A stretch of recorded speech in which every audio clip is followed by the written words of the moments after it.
pesquisa que eu desenvolvo atualmente é sobre o neoliberalismo. O que me motivou nessa pesquisa foi a observação de que a sucessão de governos,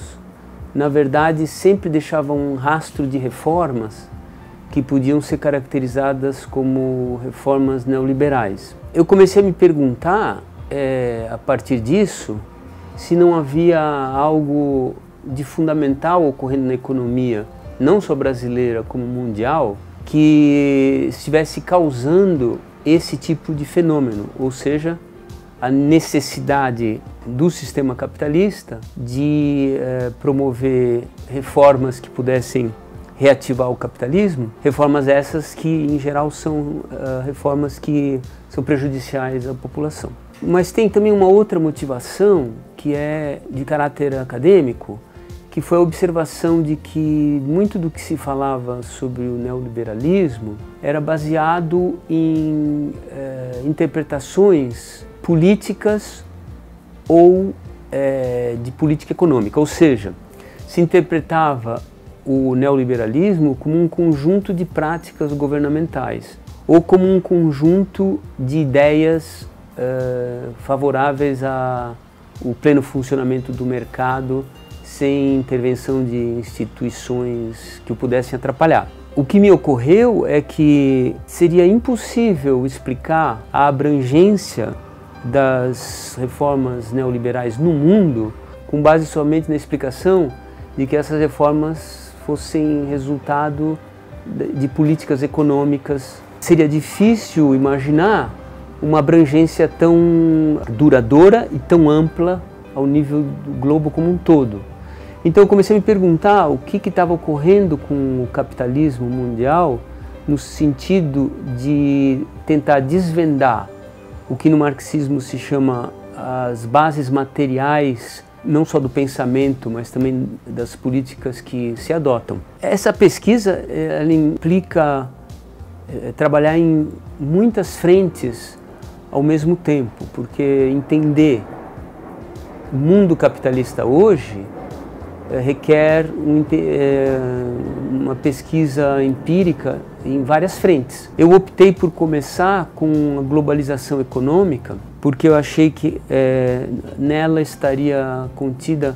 a base explicativa do neoliberalismo. O que eu tenho encontrado até agora é que realmente o que ocorreu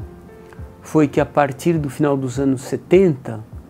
os capitais centrais dos países centrais se fragmentaram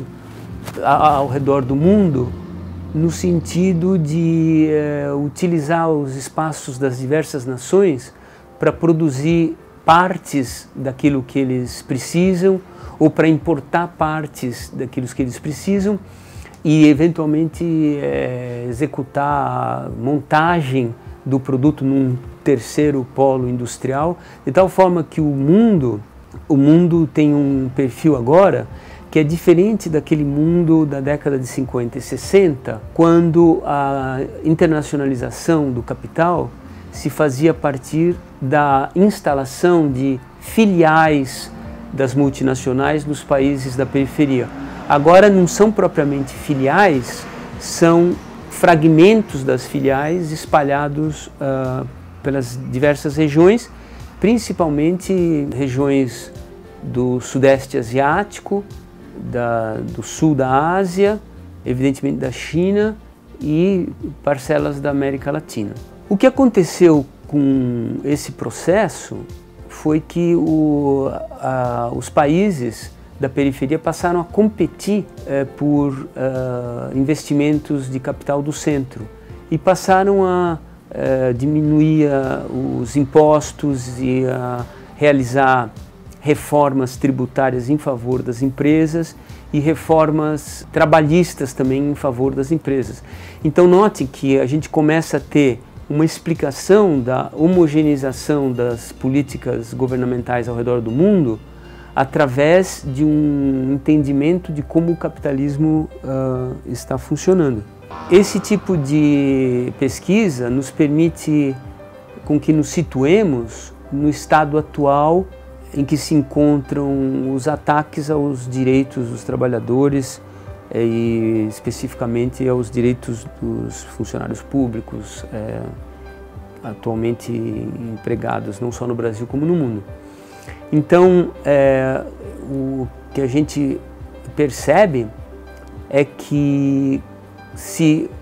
esses determinantes econômicos que nós estamos estudando são realmente fundamentais para entender a imposição de reformas, a gente entende também que o trabalho vai eventualmente municiar uma visão do combate que nós temos que travar. A derrota do neoliberalismo, se ele está embasado num sistema capitalista doentio, que cresce pouco e que precisa comer praticamente a própria carne, vamos supor assim, se esse é o fato, então nós não podemos superá-lo apenas com governos suavemente progressistas.